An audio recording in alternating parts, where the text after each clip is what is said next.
صل على رسوله الكريم. أما بعد، فأعوذ بالله من الشيطان الرجيم. بسم الله الرحمن الرحيم.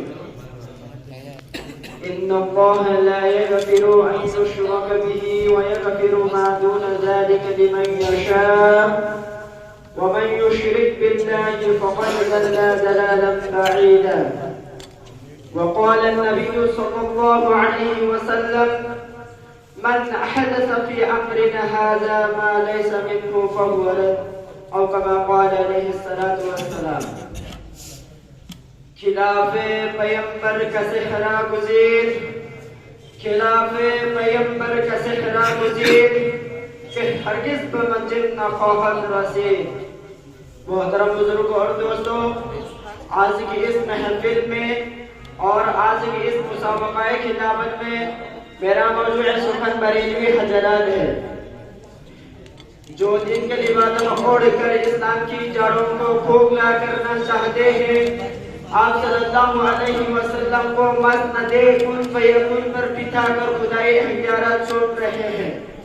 آپ صلی اللہ علیہ وسلم کو تمام خزائن الہی اور مملکت خدا سے مالک و مختار اور متصرف الکائنات اور عالم الغیب بتلا رہے ہیں. کہیں غیر اللہ کو حاجت روا اور مشکل کشا تصور کیا جاتا ہے، تو کہیں بدعتوں کو فروغ دے کر مسلمانوں کے عقائد پر ناپاک حملہ کیا جا رہا ہے.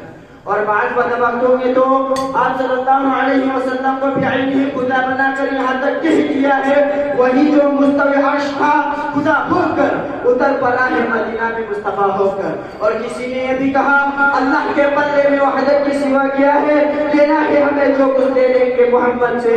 اور کسی نے یہ بھی کہا خدا سے میں نہ مانگوں گا کبھی پھر دو چاڑا کو، مجھے کافی ہے یہ قربت معین الدین چشتی کی.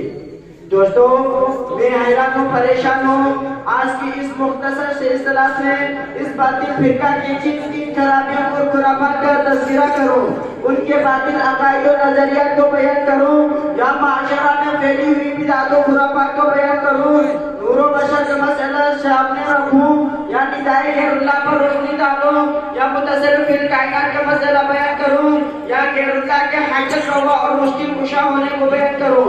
سمجھ میں کچھ نہیں آتا کہ شعور دستاویز سے. ظاہر بات ہے کہ ان تمام مسائل کو تھوڑے سے وقت میں بیان کر دینا اگر ناممکن نہیں تو دشوار ضرور ہے. اور سمندر کو کوزے میں بند دینے کے مترادف ہے جس کے نازش میں لیاقت نہیں، لیکن توفیق خدا کے سہارا سے اگر آپ کے سامنے کھڑا ہو گیا ہوں، اللہ پاک مجھے صحیح بولنے اور ہم سب کو اس پر عمل کرنے کی توفیق عطا فرمائے. پیارے دوستوں، کہا جاتا ہے کہ نبی پاک صلی اللہ علیہ وسلم تمام ماکان و ما یکون یعنی ازل سے لے کر ابد تک ہونے والی تمام کی تمام چیزوں کا علم تھا. جبکہ اہل سنت والجماعت کا عقیدہ ہے کہ اللہ پاک نے اپنے نبیوں اور رسولوں کو وحی اور الہام کے ذریعے ایسی بہت سی باتوں پر آگاہ اور مطلع فرمایا تھا، مگر کائنات کے ذرہ ذرہ کے علم کسی کو عطا نہیں فرمایا. قرآن پکار کر کہتا ہے قل لا یعلم من فی السماوات والارض الغیب الا اللہ، کہ اے نبی آپ کہہ دیجئے زمین و آسمان میں کوئی بھی خدا کی سوا غیب کو نہیں جانتا. تھوڑی سی عقل رکھنے والا انسان اس بات کو بخوبی سمجھ سکتا ہے کہ اگر آپ صلی اللہ علیہ وسلم علم غیب ہوتا تو عقائد و زمان صلی اللہ علیہ وسلم اور صحابہ جیسی اچھا اور مقدس جماعت کو زندگی کے کسی موڑ پر بھی مصیبتوں کے سامنے ہرگز نہ ہوتا.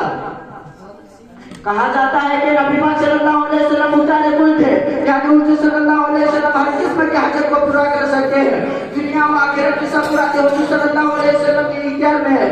اس کے پر خلاف تمام اہل سنت والجماعت کا عقیدہ ہے کہ اللہ پاک برے کائنات کے رزق اللہ جل شانہ کے ہاتھ میں ہے، اس میں کوئی اس کے شریک نہیں. موت ہو یا حیات، تندرستی ہو یا بیماری، نفع ہو یا نقصان، زائد ہو یا ناجائز، سب کے مالک و مختار اللہ پاک ہے. رب ذوالجلال نے کسی نبی یا ولی کو کائنات میں تصرف کرنے کا بالکل اختیار عطا نہیں فرمایا. قرآن پکار کر کہتا ہے قل لا املک لنفسی نفعا ولا ضرا الا ما شاء اللہ، اے نبی آپ کہہ دیجئے میں اپنے لیے کسی نفع و نقصان کا مالک نہیں مگر جو اللہ پاک چاہے. پکارے انہوں نے صرف اللہ کی شان ہے. قرآن کا یہی فیصلہ ہے، اجماعی حدیث کا یہی فیصلہ ہے، اجماعی امت اور قیاس کا یہی فیصلہ ہے.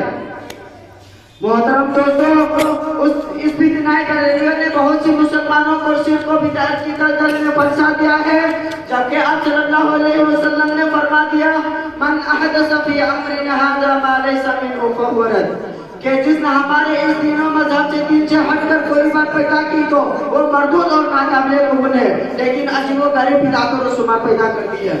وہ پیشانی جو صرف اور صرف خدا کے سامنے جھک رہی تھی، کہ اللہ کے سامنے سجدہ رہے تھے، شرک لوگوں میں پھر رہا ہے، خالص توحید سے دوری ہے، دعویٰ ایمان کے ہے اور شرک میں گرفتار ہے، جبکہ پروردگار عالم نے قرآن پاک میں دھکے کے چوٹ فرما دیا ہے اللہ پاک شرک کو بالکل معاف نہیں کرے گا، ہاں شرک کے سوا جس گناہ کو چاہے گا معاف کر دے گا۔